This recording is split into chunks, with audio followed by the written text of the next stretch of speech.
Bom dia, meu nome é Jarderlane Nunes e hoje eu vou apresentar o trabalho Elaboração de formulações de biscoito tipo sequilho adicionado de farinha do resíduo de goiaba.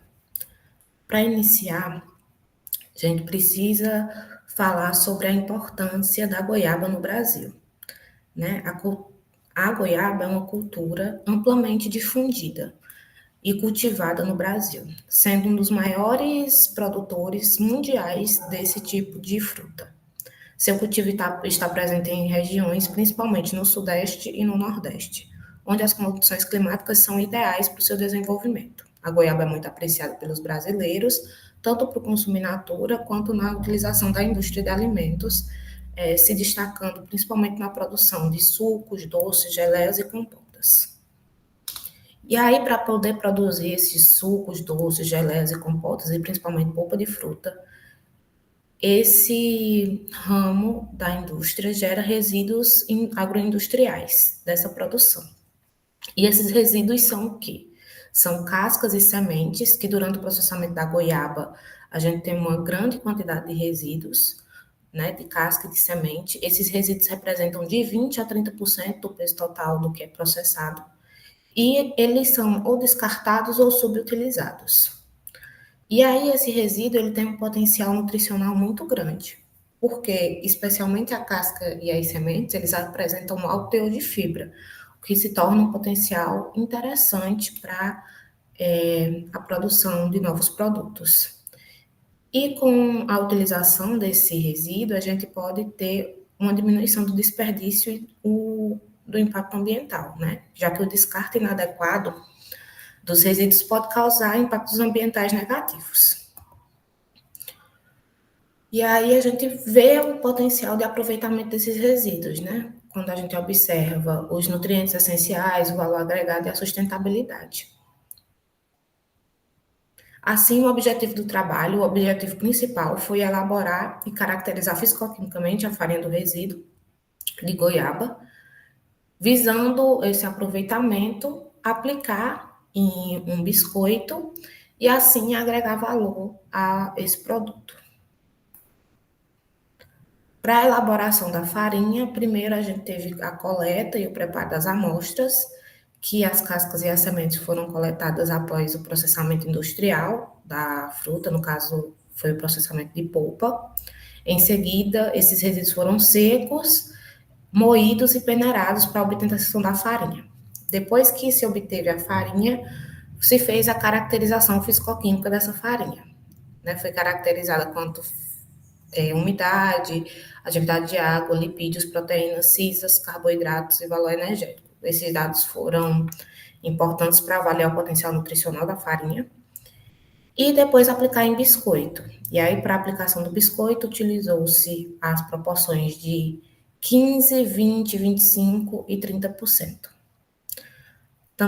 Também foi realizada análise sensorial nesse biscoito para saber o que os provadores achavam desse novo produto.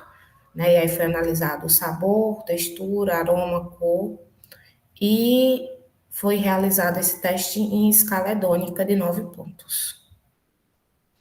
No resultado da discussão, aqui temos a tabela de composição fisicoquímica do resíduo da polpa de fruta.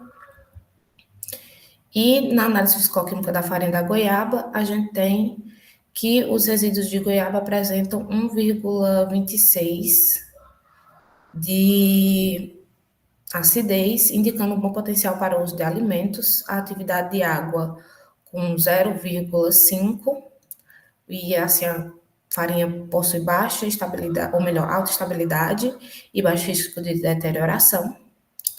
Um elevado teor de fibras, né, com FDN de 74, FDA de 55, e a composição cetoenzimal de proteínas, lipídios e carboidratos dentro do esperado. Que a gente tem a tabela para avaliação fisicoquímica do biscoito. E os dados que mais chamam a atenção são a umidade de água e a atividade de água. O teor de água ficou entre 0,5 a, ou melhor, 5,7 ou melhor, 5,07 a 5,41, e a atividade de água de 0,473 a 0,513, indicando uma boa estabilidade. As cinzas elas aumentaram proporcionalmente com o aumento da quantidade de resíduos dentro desse biscoito. E o pH variou entre 15,12 a 4,78. Os lipídios e as proteínas, a gente tem um menor teor de lipídios quando a gente tem a maior quantidade a maior quantidade de resíduo nesse biscoito, e o menor teor de lipídio, ou melhor, e o maior teor de lipídios quando a gente tem a menor quantidade de farinha do resíduo. A proteína, ela variou um pouco dentro desse espectro. A aceitação do biscoito, né, pelo público-alvo, a gente tem que a melhor aceitação foi para o biscoito de 20 a 25% quando a gente fala de cor. Em aroma, a gente tem a preferência do biscoito de 25%. E os melhores resultados de textura, 20 e 25%, e a preferência do sabor da farinha do resíduo, 20%. Como conclusão, a gente tem que a farinha ela é promissora, já que o resíduo de goiaba pode ser utilizado, pois você tem uma boa aceitação sensorial. E essa goiaba possui potencial para uso em outros produtos alimentícios, né? Esse resíduo de goiaba, aproveitando sua composição nutricional. Quanto à sustentabilidade, a gente tem um aproveitamento dos resíduos de goiaba, contribui para a produção sustentável e menor desperdício. Obrigada.